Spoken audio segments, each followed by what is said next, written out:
যুক্তি না, আমার কাছে মনে হয় আমাদের যে 16 জনের স্কোয়াড সবাই ক্যাপাবল ম্যাচ খেলার মতন। তাসকিন ফার্স্ট ম্যাচ খেলেছে, সাইফুদ্দিন অনেকদিন ধরে খেলতেছিল না, তারও দেখার একটা বিষয় ছিল। আবার তামিম তো আমাদের একজন ওপেনার, সো সে কাম ব্যাক করেছে।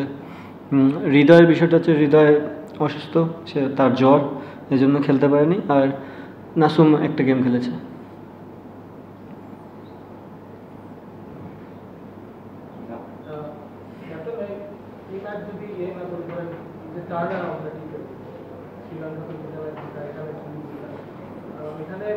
আমি একটা স্পেসিফিকলি জানতে চাচ্ছি যে বোলাররা প্রথম ম্যাচ পালে গেলে, আমি জাস্ট পিছিয়ে যাচ্ছি, পালে গেলেতে মানে খুব শ্রীলঙ্কা খুব কুইকলি একটা স্কোর করে ফেলে, তারপরে টার্ন অ্যারাউন্ডটা কীভাবে হলো এবং ওরা কি ডিফারেন্ট কিছু করেছেন কিনা, আপনার কোনো ডিফারেন্ট প্ল্যান ছিল কিনা, জামুল্লাহ, কলম্বো, তারপরে ঢাকায় দুটো ম্যাচ এবং বোলার মানে ফুল বোলিং দুটোই কথা বলছি, কোন জিনিসটা আসলে কাজে লেগেছে এবং আপনাকে ইমপ্রেস করছে গত 4 মাস?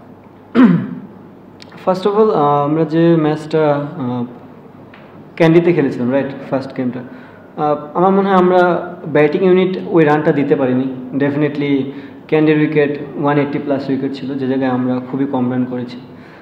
অবভিয়াসলি যখন আপনার টোটালটা কম থাকে, যে কোনো একটা টিম অ্যাটাকিং মোডে যাবে, এবং আমার মনে হয় সেই দিনটা পুরো শ্রীলঙ্কার টিমের জন্যই তেমন ছিল। এবং যে জিনিসটা কাম ব্যাক করার একটা জিনিসই ছিল যে আমরা এক্সিকিউশনটা ভালো হয়নি। আমার মনে হয় যে আমরা যে প্ল্যান নিয়ে আগাচ্ছিলাম যে শ্রীলঙ্কার বলারদের, ব্যাটসম্যানদের কোথায় বল করব, সেই জায়গাটা আমরা করতে পারিনি। পরে দুটা গেমে আমরা খুবই সেম প্ল্যান ফলো করে আমরা কাম ব্যাক করেছি।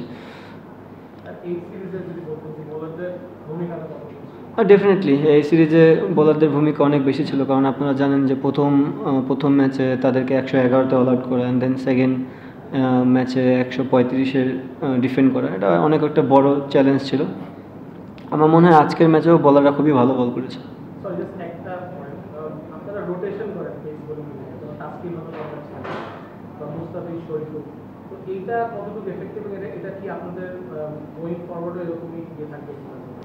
দেখেন, তাসকিন অনেকদিন পর ক্রিকেটে ব্যাক করেছে, আর আপনারা হয়তো সবাই জানেন যে ও যদি কন্টিনিউ বেসিসে খেলতে থাকে, ওর ইনজুরির চান্স প্রবাবলি বেশি থাকবে। শরীফুলও সেম, দেখবেন যে পাকিস্তান সিরিজে সে গ্রোইন ইনজুরিতে পড়েছিল। ইনফ্যাক্ট ক্যান্ডিতে না ডাম্বুলার জানিয়েও তার একটু গ্রোইনের প্রবলেম ছিল। সো জিনিসটা এমন না, আপনার বুঝতে হবে যে কোন প্লেয়ারটার কতটুক কোন গেম খেলালে তার জন্য ভালো হবে। বিকজ আমাদের হাতে কিন্তু বাংলাদেশে যারা দেখছেন তার থেকে আরও 2-3 জন আছে যারা কিন্তু বেস্ট পেস বোলার। সো আমরা যদি তাদেরকে হারাই ফেলি কোনো কারণে, তাহলে কিন্তু যে স্বপ্নটা বা যে আশা নিয়ে আমরা চিন্তা করি, সেখানে কিন্তু আমরা পৌঁছাতে পারবো না। সো আমার মনে হয় প্রত্যেকটা প্লেয়ারকে অপরচুনিটি দেওয়াটা উচিত, এবং সাথে সাথে তাদের হেলথেরও জিনিসটা দেখা উচিত। এরকম হতে পারে যে আপনারা ওয়ার্ল্ড কাপের দিকে এগিয়ে যাওয়ার কোর টিমটাকে পেয়ে গেছে, সেখানে কি আপনার মনে হয় যে একটা মিডল অর্ডারের একটা সলিডিটির একটা ঘাটতি আছে? টি-20 ক্রিকেটও আপনার একজন ব্যাটসম্যান দরকার হয় সলিডিটি, জিনিসটা ক্যারি করবে, মানে ওই জায়গাটা একটু ঘাটতি আছে বলে মনে হয় না, আমি এই জিনিসটা ফিল করি না। আমার কাছে মনে হয়, এটা আমার বিলিফ, আমার বিশ্বাস যে হৃদয় যে জায়গাটা ব্যাটিং করে, হৃদয়, জাকির এবং শামীম বাংলাদেশের ওয়ান অফ দ্য বেস্ট, এই মুহূর্তে বাংলাদেশের best middle order batsman. So unfortunately হৃদয়ের যদি জ্বর না থাকতো, তাহলে হয়তো আজকের ম্যাচটা খেলতো, সো ডিফারেন্ট স্টোরি হতে পারতো।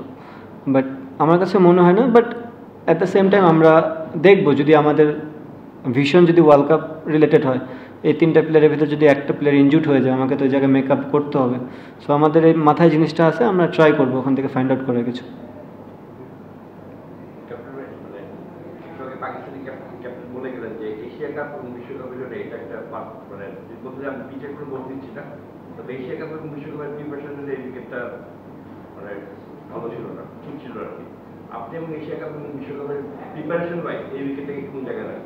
না, এটা খুবই ভালো উইকেট ছিল। আমার কাছে মনে হয় যে দুটো গেম আমরা খেলেছি তার থেকে মাচ বেটার উইকেট ছিল এটা।